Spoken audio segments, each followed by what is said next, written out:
Quero ler do verso 1 ao verso 19.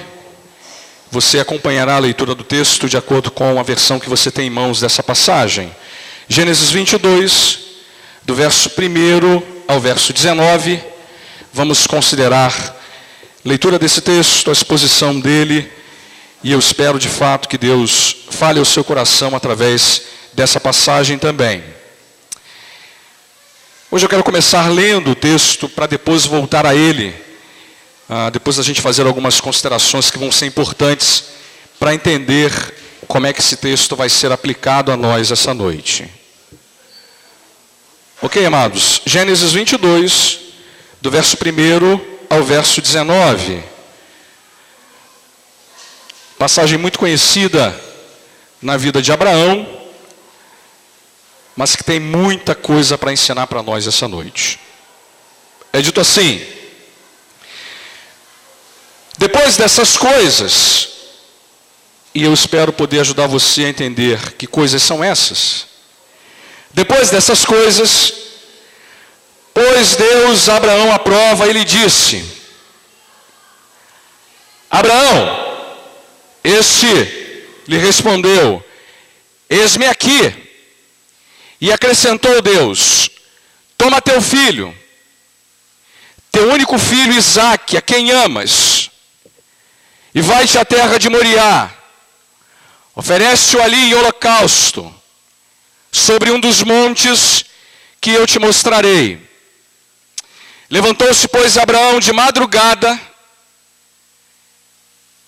e tendo preparado o seu jumento, tomou consigo 2 dos seus servos, e a Isaque seu filho, rachou lenha para o holocausto, e foi para o lugar que Deus lhe havia indicado. Ao terceiro dia, erguendo Abraão os olhos, viu o lugar de longe. Então disse a seus servos: esperai aqui, com o jumento, eu e o rapaz iremos até lá, e havendo adorado, voltaremos para junto de vós. Tomou Abraão a lenha do holocausto, e a colocou sobre Isaque, seu filho. Ele, porém, levava nas mãos o fogo e o cutelo. Assim, caminhavam ambos juntos. Quando Isaque disse a Abraão, seu pai: meu pai, respondeu Abraão: eis-me aqui, meu filho. Respondeu-lhe Isaque: eis o fogo e a lenha, mas onde está o cordeiro para o holocausto?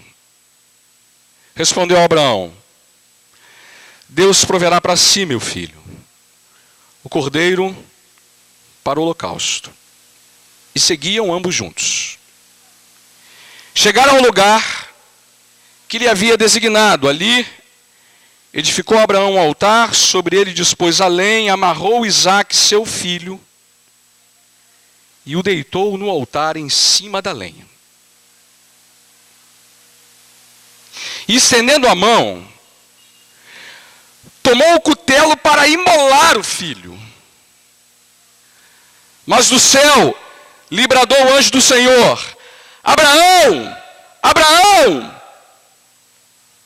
Ele respondeu: eis-me aqui.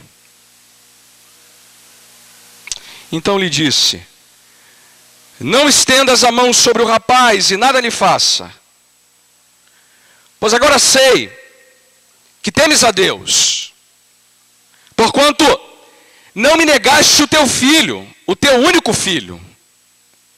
Tendo Abraão erguido os olhos, viu atrás de si um carneiro preso pelos chifres entre os arbustos. Tomou Abraão o carneiro e o ofereceu em holocausto, em lugar de seu filho. E pôs Abraão por nome aquele lugar: o Senhor proverá. Daí dizer-se até o dia de hoje: no monte do Senhor se proverá. Então do céu bradou pela segunda vez o anjo do Senhor a Abraão e disse: jurei por mim mesmo, diz o Senhor, porquanto fizeste isso e não me negaste o teu único filho, que deveras te abençoarei e certamente multiplicarei a tua descendência como as estrelas do céu e como a areia da praia no mar. Ou melhor, como a areia na praia do mar. E a tua descendência possuirá a cidade dos seus inimigos. Nela serão benditas todas as nações da terra, porquanto obedeceste a minha voz. Então voltou Abraão aos seus servos, e juntos foram para Berseba, onde fixou residência. Até aqui, amados, a leitura do texto, que eu espero poder ajudá-los a entender essa noite. Seria um bom texto para pregar no Dia dos Pais, né, irmãos? Excelente texto para pregar no Dia dos Pais. Eu não preguei sobre isso no Dia dos Pais. Mas olha, eu estou muito entusiasmado com o que eu tenho para dizer a vocês essa noite. Muito entusiasmado mesmo. E a minha oração é que o Espírito de Deus faça você entender o que Ele me fez entender com base nessa passagem. Que de fato eu e você consigamos enxergar as lições preciosas que esse texto tem para a nossa vida. Que a gente saia desse lugar essa noite, não apenas cantando as verdades que nós cantamos sobre Deus ser a nossa maior herança, a nossa porção, mas que a nossa vida tenha os mesmos ingredientes que Abraão teve que colocar em xeque quando ele passou por essa experiência que acabamos de ler. Eu venho já há alguns domingos tentando mostrar para os irmãos que a Bíblia é um livro que pode ser interpretado tendo como seu ponto central a rejeição de toda e qualquer forma de idolatria. Tenho tentado mostrar que uma das maneiras de olhar para a mensagem da Bíblia inteira é perceber que ela está sempre dizendo para nós, olha, guardem-se dos ídolos. Curiosamente, essa é a última palavra do apóstolo João na primeira epístola que ele escreve no capítulo 5, verso 21. Guardai-vos, filhinhos, dos ídolos. O que eu estou tentando mostrar é que todas as histórias, narrativas, personagens da Bíblia podem ser olhados como se eles quisessem nos ajudar a entender que a idolatria tem variadas formas, e não só isso, ela tem um efeito devastador sobre a nossa vida. Cada forma de idolatria é tratada na Bíblia, e a narrativa que trata de cada uma dessas formas quer nos apontar que esse problema é real na vida de homens de Deus do passado e que podem ser reais na nossa vida hoje.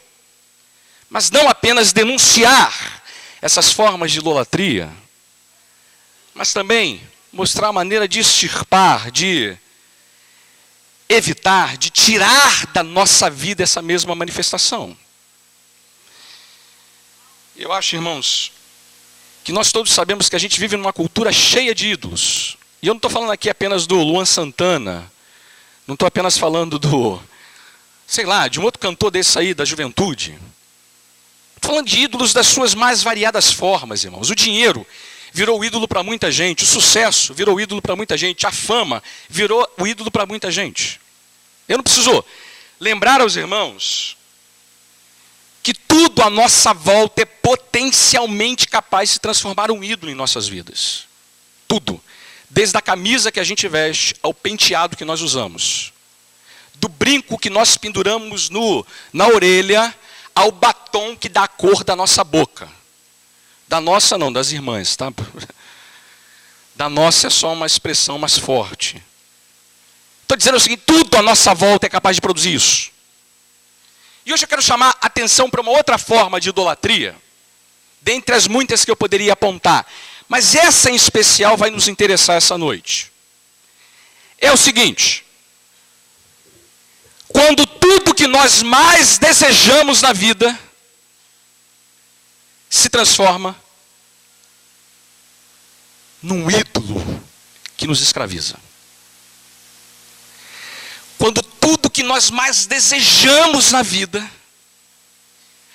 ao invés de nos fazer bem, nos torna escravos daquilo que tanto desejamos. A gente sempre acha que a gente deseja as coisas e essas coisas sempre virão para o nosso bem. Para usar um ditado popular, há males que vêm para bem, mas há males que vêm para o mal.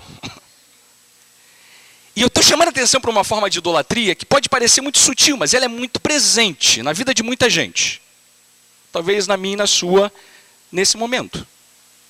Nós estamos desejando um negócio tanto, imaginando que ao conseguirmos obter tal coisa, isso nos fará bem. Mas ao contrário, isso vai nos escravizar e vai nos tornar idólatras dessa coisa. Alguém já disse, irmãos, que no instante em que uma pessoa se torna celebridade, nesse mesmo instante, ela se transforma num monstro.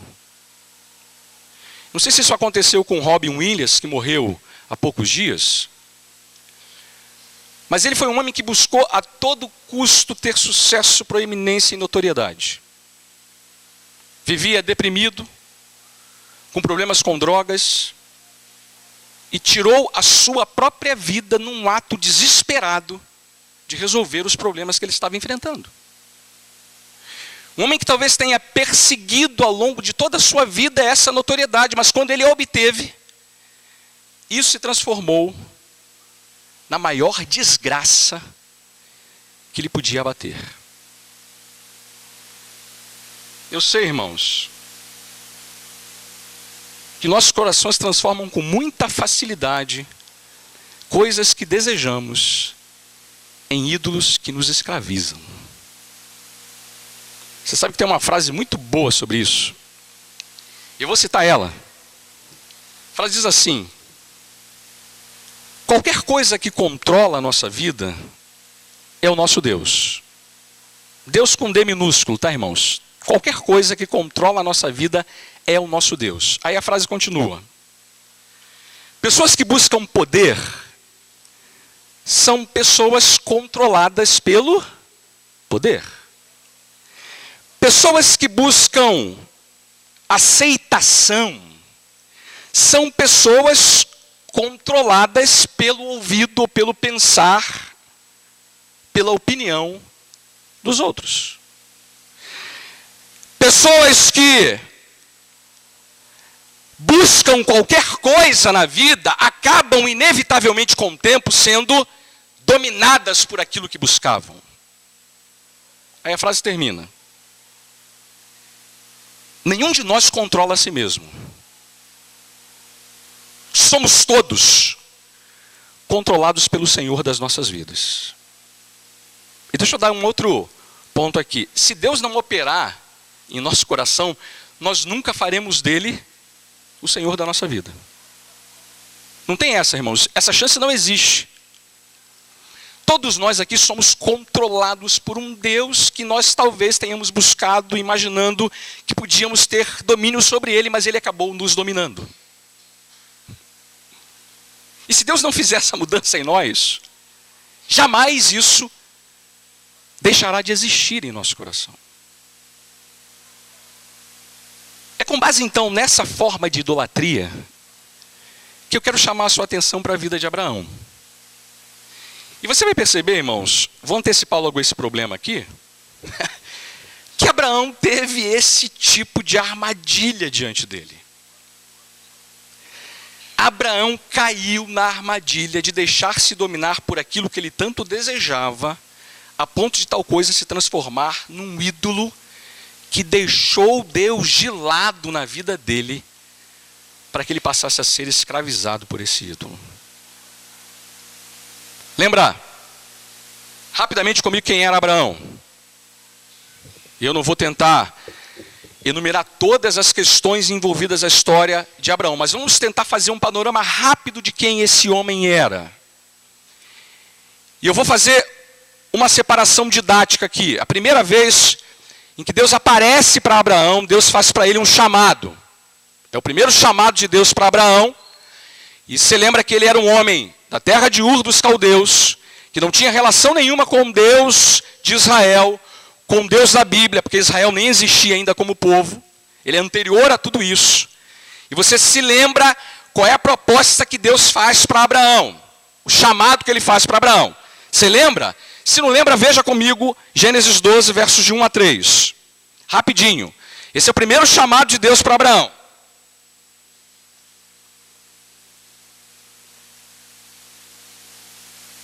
Então Deus aparece para Abraão fazendo a seguinte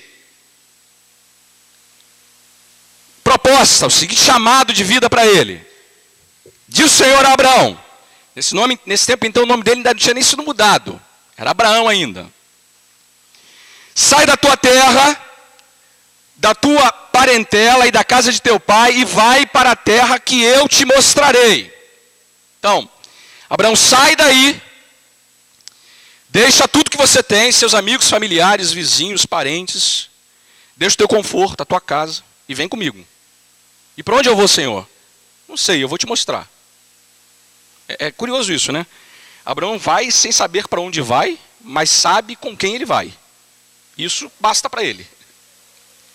Se o Senhor está comigo, eu vou. Agora, não adianta eu ir se eu não tiver a tua companhia, mas contigo eu vou. Mas para onde tu vai, Senhor? Vou dizer depois, Abraão. Aguarde e confie.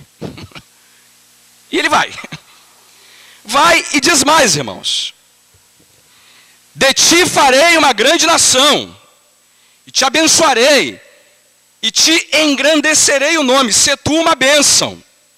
Abençoarei os que te abençoarem, e amaldiçoarei os que te amaldiçoarem.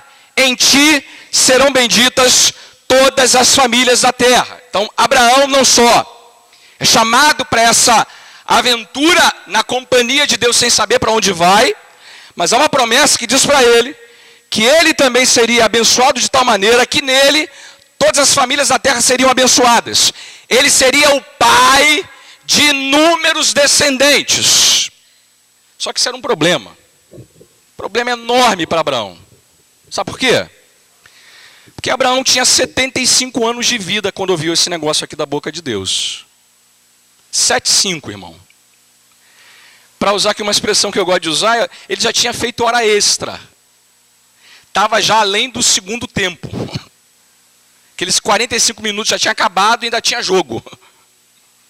E Sara também não era nova. Biologicamente falando, era impossível nascer cria nesse casal. Mulher estéril, todos os problemas que a esterilidade geram para a ansiedade, para o problema da vida daquela mulher. E eles eram idosos. Eu não vou usar a expressão velhos, porque não cabe bem, né? Mas velhinho. E Deus aparece dizendo que eles teriam filhos, descendentes. Esse negócio é tão complicado que eles tentam resolver o problema da maneira errada. Agar aparece no meio do problema lá, e ele tem um filho com Agar, Ismael, que não é o filho que Deus havia prometido.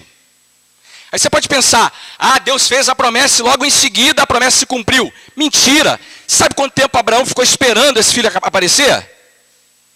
Alguém tem ideia do tempo, irmãos? Se alguém acertar, eu não dou nada, irmão. Fala aí, vê se você sabe. 25 anos. Tá bom para você? 25 anos? 25 anos. Vou repetir. 25 anos. É tempo à beça. E para um patriarca de uma família, não ter filho era terrível. Humilhação, desprezo. Coitado, é tão rico, tão famoso, mas não tem filho. Ninguém vai poder manter a herança do rapaz, do pobre Abraão.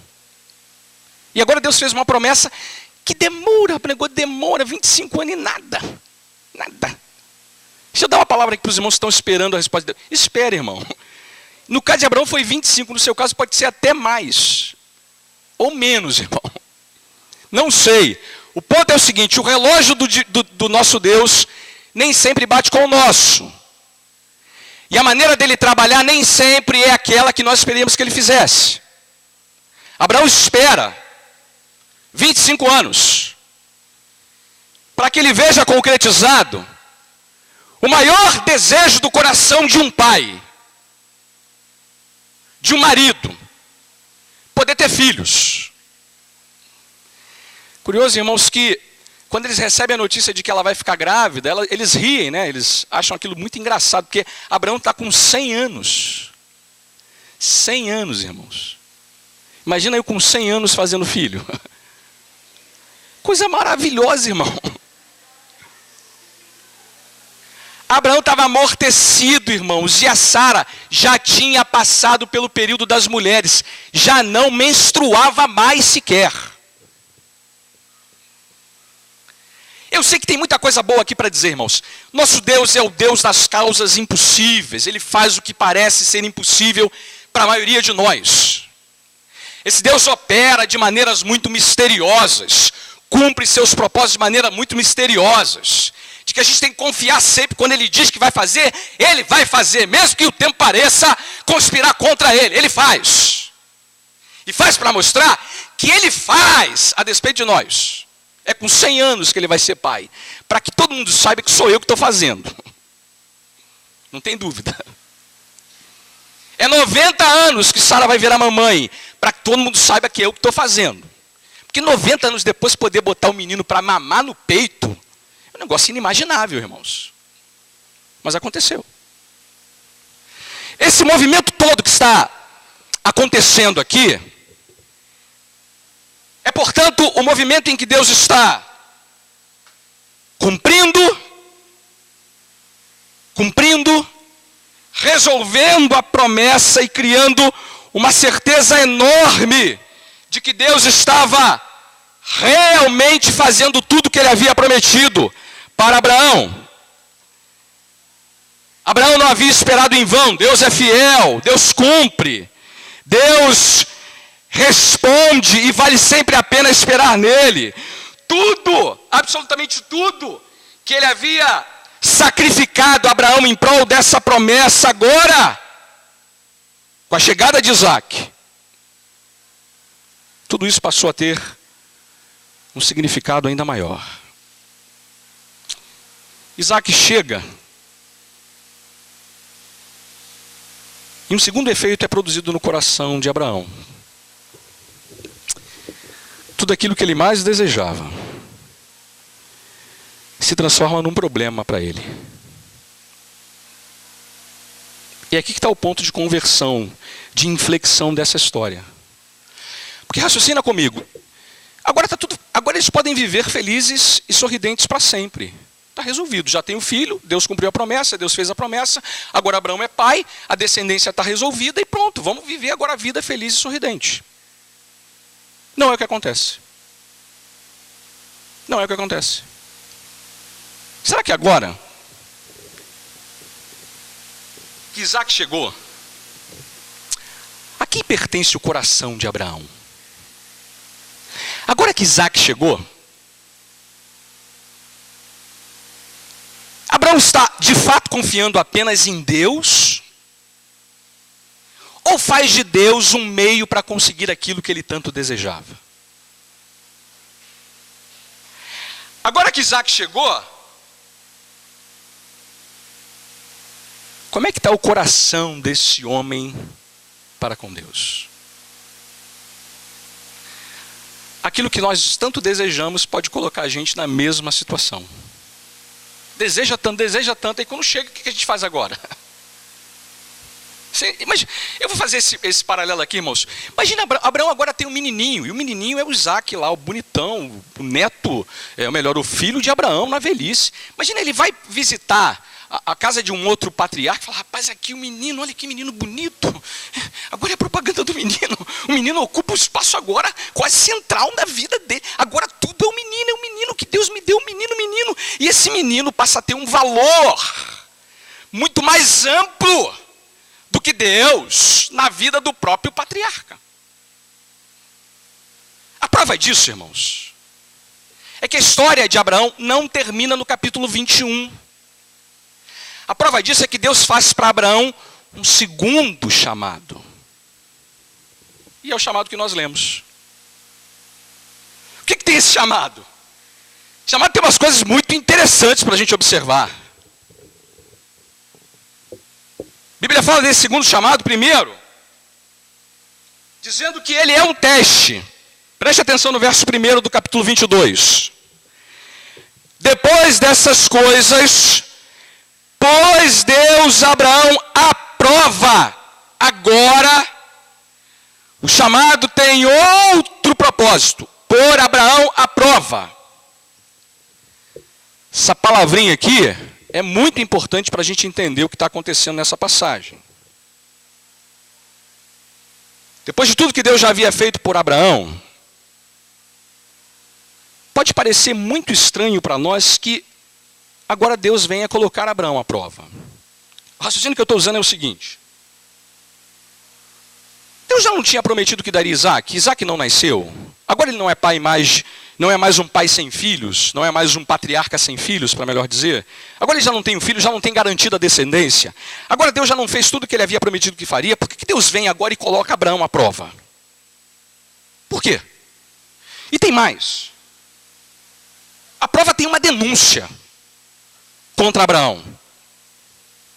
Veja como é que Deus fala com Abraão. E Abraão é maravilhosa a maneira como ele reage a esse chamado, né? Ele reage da mesma maneira que ele sempre reagiu. Verso 21. Deus pôs Abraão à prova. E deixa eu dizer uma coisa. Crente que é crente de verdade está sempre sendo colocado à prova por Deus, tá, irmãos? Deixa eu dizer uma outra coisa que eu acho que é bem importante a gente entender aqui. Existe uma mentalidade hoje que Deus não põe seus filhos à prova. É uma grande bobagem isso, tá bom? A Bíblia chega a dizer que filho que é filho recebe a disciplina e a correção do Senhor. Gente que é filho e não tem correção é bastardo.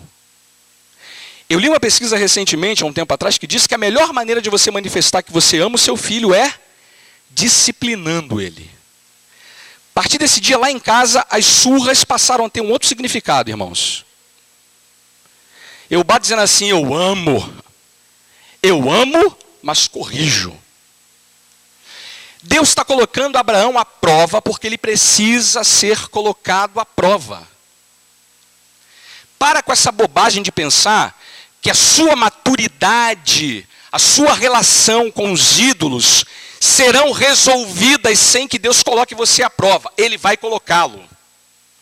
Para que você aprenda como Abraão aprendeu nesse dia, o que começou a ficar embaraçado no coração e na cabeça dele. Então, irmão, bota isso na sua cabeça. Se você não está sendo disciplinado, eu me preocupo com a sua vida, irmão. Mas se você está sendo disciplinado, seja bem-vindo ao time. Porque eu já passei por tantas, irmãos. E sei que o Pai continuará fazendo assim para o meu bem. Filho que é filho de verdade, fala: papai, o senhor já está tanto tempo sem me disciplinar, papai. Estou com uma saudade da correia. Sei que isso não acontece, tá, irmãos? Mas o ponto aqui é esse: Deus está colocando Abraão à prova. E veja, Abraão, que é o pai da fé, se ele que é o pai fez isso, imagina eu e você que somos filhotes, né? Imagina, irmão. Raciocínio é simples, né? Se ele precisou, imagina a gente. Fazendo essa comparação aqui bem honesta. Então o ponto é, Deus está colocando ele à prova. E Deus começa colocando ele à prova com uma denúncia. Preste atenção no que ele diz. Abraão diz: eis-me aqui. Aí Deus diz para ele, verso 2. Toma teu filho, teu único filho, Isaque, a quem amas, e vai à terra de Moriá, oferece-o ali em holocausto sobre um dos montes que eu te mostrarei. Veja que ele diz assim: oferece teu filho, teu único filho, a quem tu amas.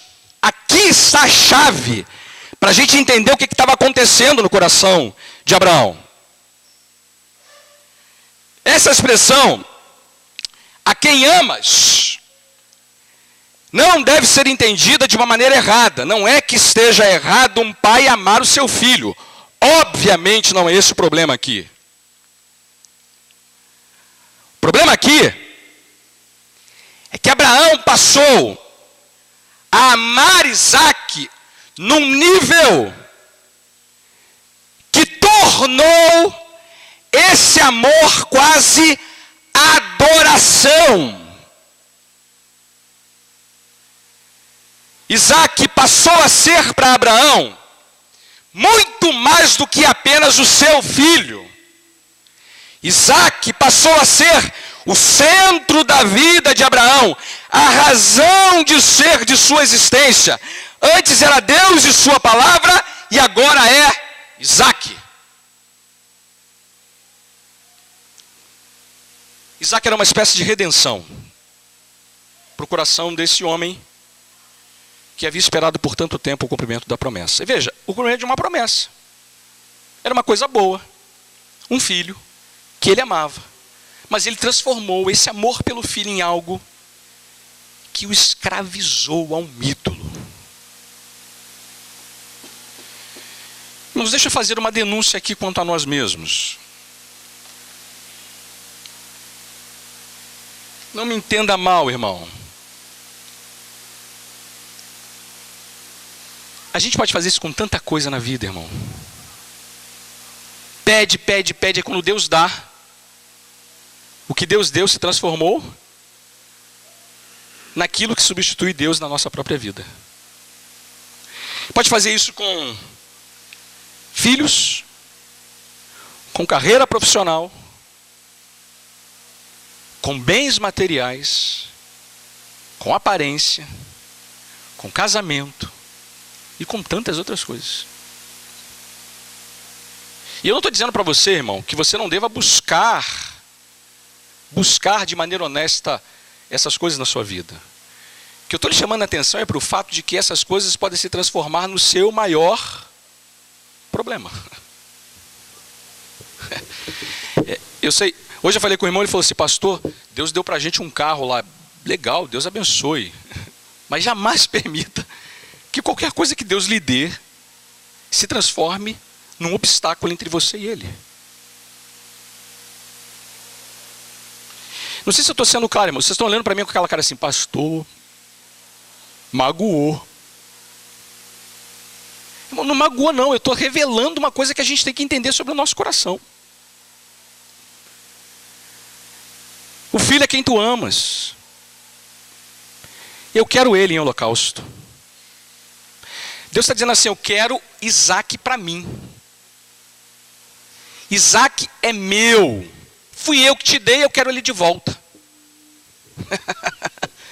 Exercício difícil esse aqui, irmão. Primeiro porque é espantoso, né? Parece que Deus está contrariando o mandamento de Êxodo 20, né? Não matarás, e ele está mandando matar o menino. Parece que tem uma contradição aqui, divina, nesse problema aqui do texto. Além do mais, caramba, quer dizer então que Deus está agora pedindo para sacrificar o filho de Abraão para realmente resolver o problema? Então vamos olhar isso aqui devagarzinho, rapidamente. Primeiro, tem uma coisa muito diferente nesse texto quando a gente olha ele no contexto ocidental nosso, tá, irmãos? Vou dizer uma coisa: Abraão não reagiu de maneira a estranhar o pedido de Deus. Veja o que ele faz no verso 3. Depois que Deus fala para ele para oferecer o holocausto, o que ele faz, irmão, no verso 3? Levantou-se, pois, Abraão de madrugada, e tendo preparado o seu jumento, tomou consigo 2 dos seus servos e a Isaque seu filho, rachou lenha e foi para o lugar que Deus havia indicado para ele. Sabe o que ele fez? Obedeceu. E sem nenhum estranhamento. Por quê? Por que sem nenhum estranhamento? Por que ele não acha estranho o que Deus está pedindo para ele no primeiro momento? Tem uma coisa aqui que a gente tem que entender para poder entender o que está acontecendo nessa passagem.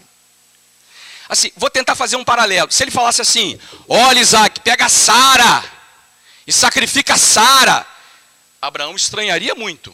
Senhor, mas Sara? Se Deus falasse assim: Abraão, pega a tua sogra. Aí ele falou: ô, Senhor, obrigado. Estou brincando, irmão. Fechei o parênteses, tá bom? Tem nada contra a sogra, estou só usando para ilustrar. Por que ele não estranha o pedido?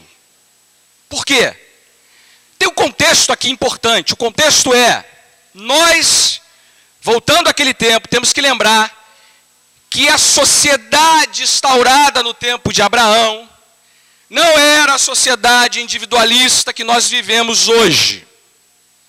Naquele tempo, ao contrário do nosso, os interesses da família estavam acima dos interesses individuais.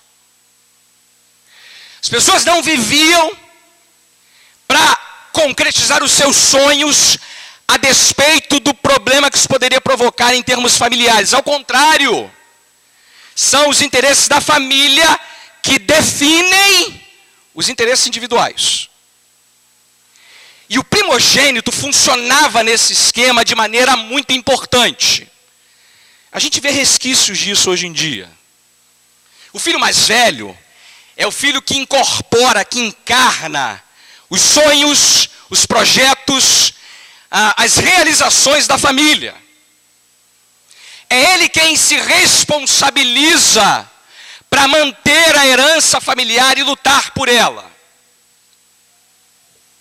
Mas é ele também que representa a própria família. E você há de se lembrar que no Velho Testamento, muitas vezes a gente lê na Bíblia, que todo filho primogênito deveria ser entregue para quem, irmãos? Para Deus. Você lembra da última praga do Egito? A última praga do Egito é a morte de quem? Dos primogênitos. Para que todo mundo lembrasse que cada família da terra está em débito com Deus. E o pagamento desse débito é feito por intermédio do primogênito. Agora você entende o que está acontecendo aqui. Deus está cobrando de Abraão a dívida que a família dele tem para com Deus. Me dá teu filho primogênito porque ele é meu, me pertence. E é por isso que o termo é, me entrega como holocausto, como pagamento, como retorno. Abraão não estranha e assume de fato o que está acontecendo aqui à luz desse background, desse contexto familiar que ele está vivendo. Agora tem uma coisa ainda mais importante, ou talvez tão importante quanto. É que a maneira como Abraão reage ao pedido é compreensível, mas não deixa de ser terrível o pedido que está sendo feito. E eu quero terminar mostrando como é que Abraão reage a isso tudo. Depois dele obedecer, olha o que ele vai fazer no verso de número 5. Então disse a seus servos, esperai aqui com o jumento, eu e o rapaz iremos até lá, e havendo adorado, voltaremos para junto de vós. Presta atenção, como é que ele fala? Ele fala assim, eu vou com o menino. É curioso, irmãos, que a cena é bem difícil. Abraão faz uma outra coisa que eu gosto de fazer muito com meu filho mais velho. Pega a lenha e bota nas costas do garoto. Quem vai carregar o peso aqui é você, Isaac. E tem mais. Isaac fica perguntando, quem é que vai ser imolado? Calma, Isaac, Deus vai prover. Mal sabe o menino quem é o cabrito, a ovelha do negócio, ele mesmo. Eu não sei, irmãos, depois Isaac vai ter problemas de personalidade com relação a esse texto aqui, tá? Isso vai ter um efeito sobre a vida dele, inclusive, mais tarde. Mas não vem ao caso aqui a gente discutir isso. O ponto é, Abraão fala para os servos dele assim, nós vamos lá e nós voltaremos. Ele não está falando assim, eu vou e eu volto. Isaac fica. Nós vamos juntos e a gente vai voltar junto. Abraão não está reagindo a isso com uma fé cega. Não, não. Eu sei que Deus me fez um pedido que eu não entendo, mas eu sei que esse Deus me trouxe até aqui, e o que está acontecendo agora, embora eu não entenda, está acontecendo para que eu continue confiando nele. O autor de Hebreus diz que Abraão carregava no coração dele a certeza de que Deus era poderoso para fazer Isaac ressuscitar dentre os mortos. Mas não só isso. Ele vai com a certeza de dois dilemas que estão postos aqui diante dele. O primeiro deles é, Deus está cobrando a dívida, ele tem direito de fazê-lo. Ele é justo, Ele é santo. Mas eu sei também que esse Deus é gracioso e que Ele me ama. E cada vez que eu me aproximo em direção a esse monte, eu vou com duas certezas inabaláveis em meu coração. Primeiro, Ele é santo. E a santidade dEle exige o que Ele está me exigindo. Mas esse Deus também é gracioso e amoroso comigo. E portanto, eu não sei como Ele vai resolver o problema, mas sei que Ele o fará. Eu sei que os dois lados da moeda serão preservados. A santidade dEle não será mitigada, abalada, atingida, mas o amor dEle por mim não mudará. Abraão vai, irmãos. Sem uma fé cega, uma fé que enxerga coisas que talvez a gente não enxergaria num momento como esse. E aí, o surpreendente acontece. Você já sabe o resto da história. Ele vai até lá. E chega a ponto de imolar o seu filho. E é nesse cenário, irmãos, que Deus está fazendo duas coisas no coração de Abraão, que eu espero que Ele faça em nossos corações essa noite também, e eu termino com isso. Primeira coisa que eu espero que Ele faça com a gente, é que Ele nos faça enxergar o que Abraão enxergou muito bem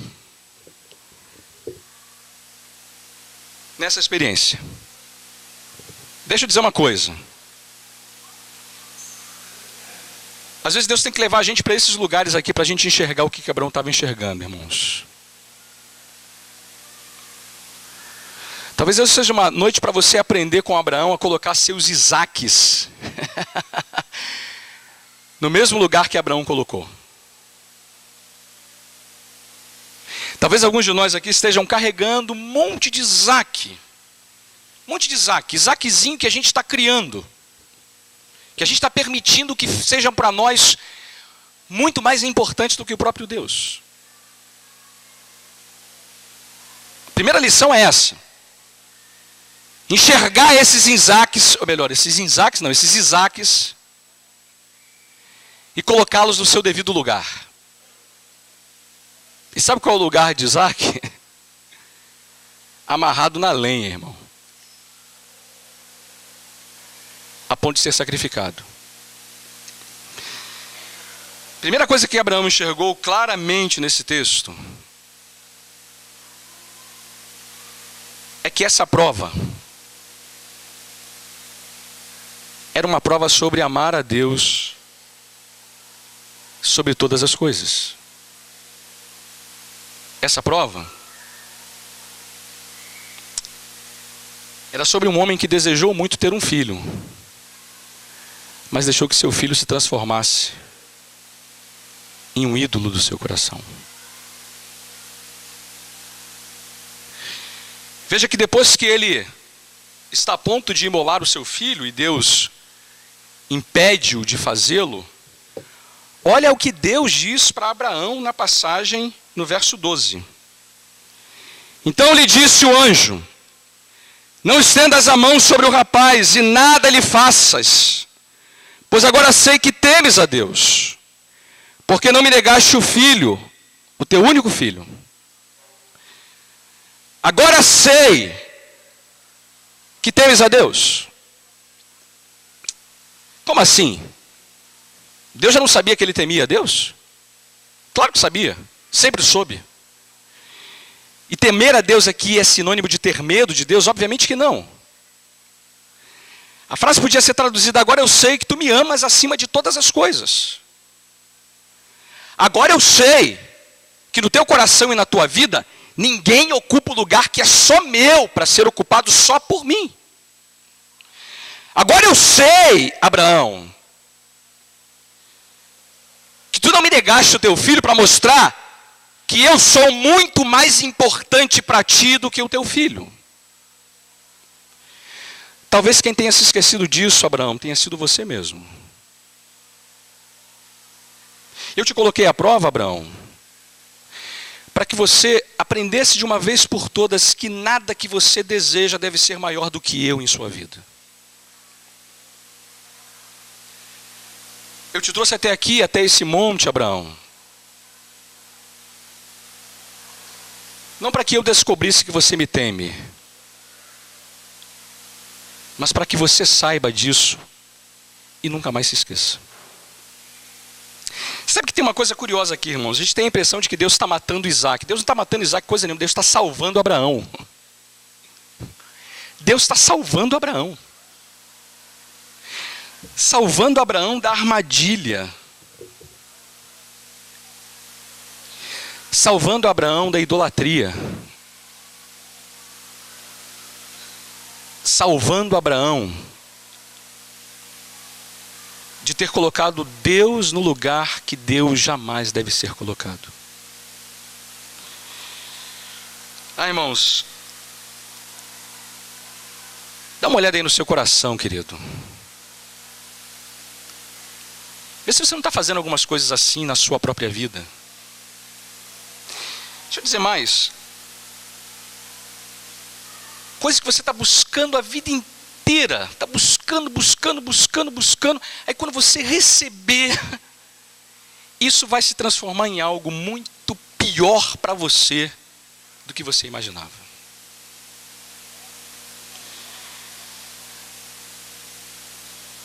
Você sabe que quando a gente é levado para esse monte aqui e Deus dá esse tratamento para a gente, porque olha, eu vou dizer uma coisa, irmãos, eu e você, de vez em quando somos levados para essa encruzilhada aqui. Deus está fazendo um bem enorme para Abraão, porque está colocando ele entre Deus e Isaac. De vez em quando Deus faz isso com a gente, coloca você, entre Deus e o seu carro, por exemplo. Aí você perde o carro para lembrar que só precisa de Deus. Eu não estou orando para ninguém aqui perder o carro, não, irmão. Não me entenda mal. Não é a igreja da não é nada disso. Mas Deus coloca a gente nessas encruzilhadas. A gente perde para poder saber quem é que tem valor. Perde para a gente saber o que é mais importante. Perde para saber qual é o lugar que ele ocupa. E aí tem duas coisas que a gente faz nessa hora. A primeira delas, a gente reage da maneira como Abraão não reagiu. Mas a gente reage assim.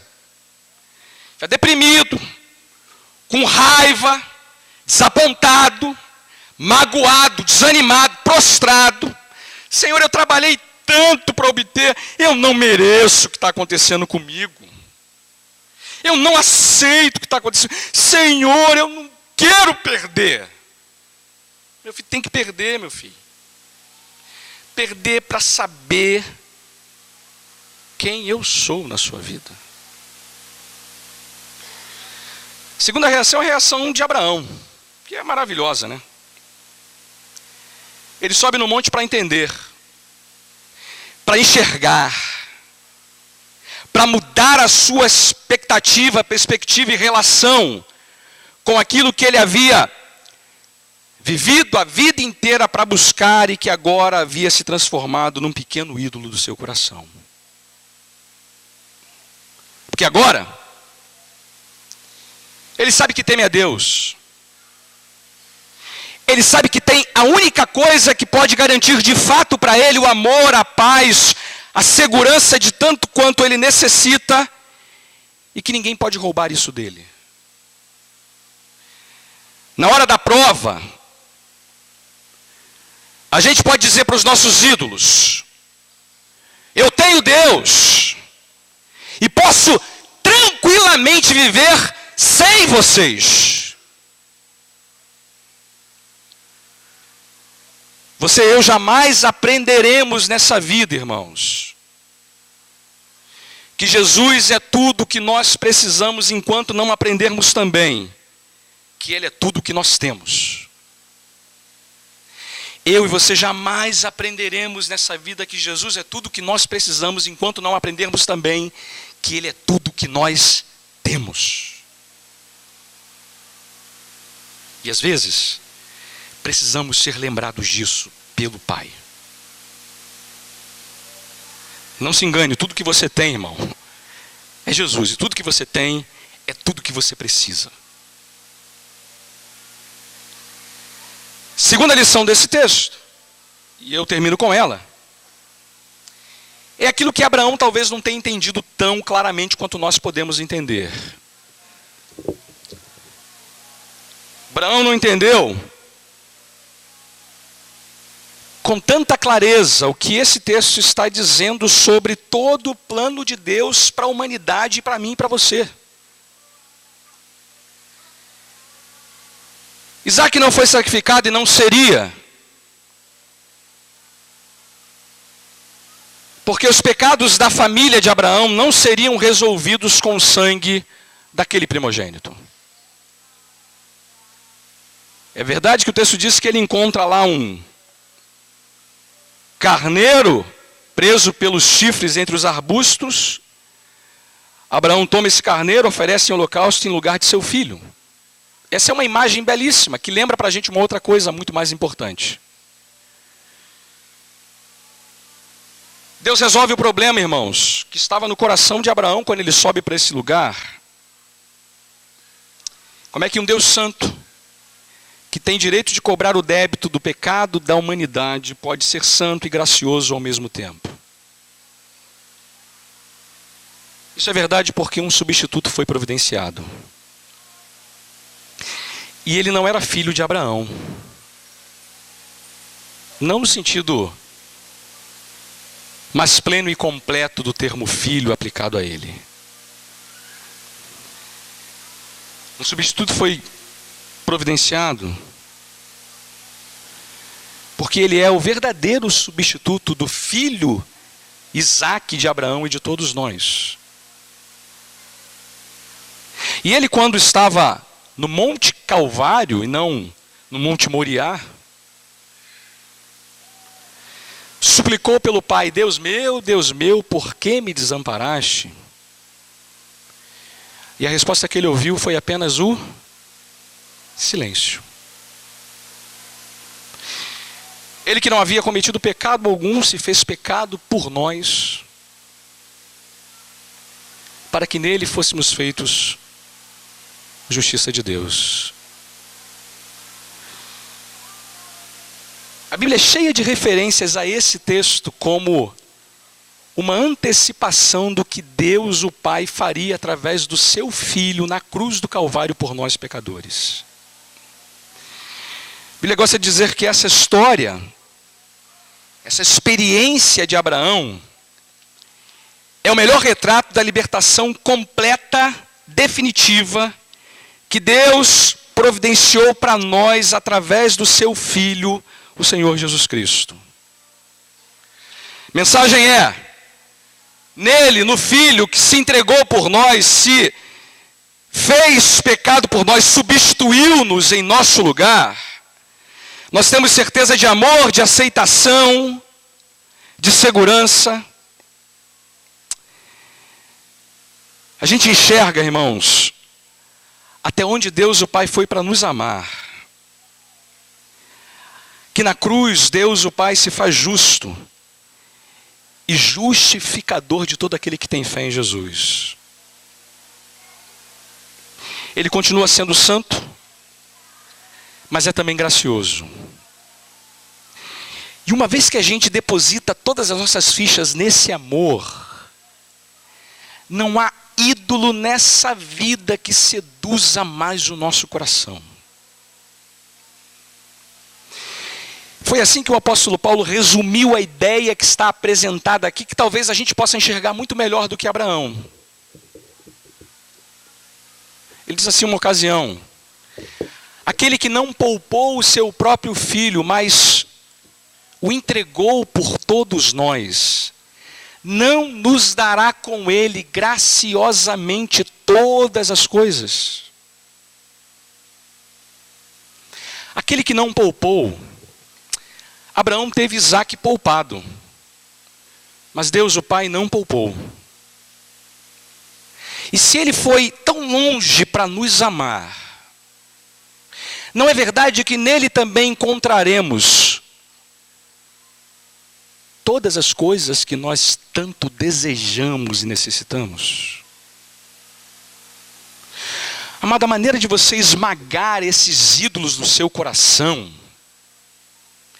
não é tentando fazer corrente de libertação, novena, caminhada, procissão, seja lá o que você queira. A maneira de você esmagar esses ídolos que querem dominar e definir os rumos da sua vida é de fato preencher o seu coração inteiramente da graça, do amor, da paz, da misericórdia, do perdão, da aceitação e da segurança que é oferecida a mim e a você gratuitamente em Jesus. Amado, eu acho que eu deixei claro para você que o que essa história tem para nos dizer é que a gente tem que enxergar nosso coração e não deixar ele seduzir-se por essa artimanha. Mas a maneira de resolver o problema desses ídolos não é tentando lutar contra eles, mas é se chegando para Deus e alimentando a nossa alma desse amor que nos garante tudo de que necessitamos nessa vida. Amados, que Deus te faça enxergar isso de uma vez por todas. Que Ele te faça enxergar isso de uma vez por todas. Em nome do Senhor Jesus. Amém. Fique em pé, amado.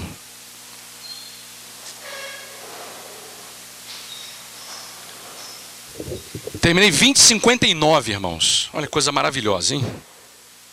Feche seus olhos. Vamos falar com o Senhor? Eu não sei, irmão, tem alguém aqui que precisava ter muito ouvido essa palavra? Eu queria que você falasse com Deus agora, de maneira individual. Eu não vou fazer nenhuma solicitação para que você se manifeste publicamente, mas eu sei que a gente talvez enfrente na vida problemas que nos levem para esses lugares que a gente viu aqui Abraão enfrentando. E eu me sinto movido pelo Espírito Santo para dizer para você: olha, irmão, ouça o que Deus está dizendo ao seu coração. E faça como Abraão. Obedeça. Você não tem nada a perder. Você não tem nada a perder. Não deixe, sob hipótese alguma, a possibilidade que você tem nessa noite de colocar os Isaques que estão na sua vida diante de Deus. Para que você saia daqui sabedor de que você teme a Ele, tão somente a Ele, em sua vida. Que a nossa relação com Deus jamais dê a entender algo diferente disso. Fale com Ele então.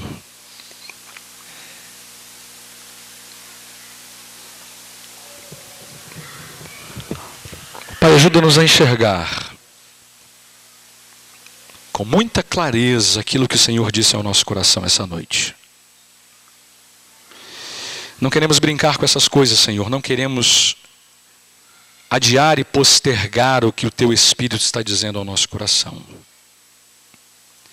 E se temos que levar Isaque ao Teu altar e à Tua presença, queremos Te obedecer, Senhor.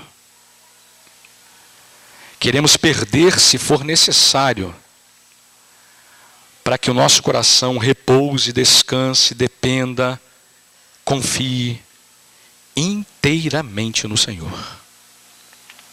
Se há gente aqui que está escravizada por ídolos que estão subestimando, definindo, estabelecendo rumos para a vida dessa gente, que o Evangelho pregado e exposto essa noite seja meio usado pelo Teu Espírito para libertá-los, para que a paz, a segurança, o amor, a aceitação, o alívio que nós tanto desejamos nessa vida possa ser experimentado por eles também. Ah, Deus, faz assim, para a glória do Teu nome. Faz assim, para que vivamos no tempo presente como gente que teme o Teu nome, que teme ao Senhor e que está disposto, sim, a deixar claro que tudo o que necessitamos está em Jesus, porque tudo o que temos é o Senhor Jesus também. E que agora o amor de Deus, o Pai, a graça soberana de nosso bendito Senhor e Salvador Jesus, e a comunhão eterna do Santo Espírito de Deus esteja convosco, com todo o povo do Senhor espalhado por toda a face da terra, descendentes de Abraão, o pai da fé, espalhados por toda a terra, hoje e para todos sempre. Amém, Senhor.